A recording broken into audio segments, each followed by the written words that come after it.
Maqtanishlikka arzirli narsa bo'lsa, bu Rasulullohni tushimda ko'rdim deb maqtanishlik. Men maqtanaman sizlarga hozir. Bir necha marta Rasululloh sollallohu alayhi vasallam tushimda ko'rdim. Allohga hamdlar bo'lsin. Inson yaxshi ko'rgan narsasini ko'radi tushida.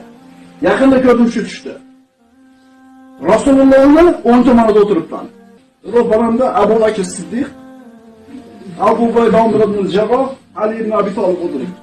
Men Rasulullohning o'ng tarafida o'tiribman. Tiniq ko'rinyapti. Bularga aytyapman, sizlarga mazza deyapman. Nimaga deyapti Abu Bakr?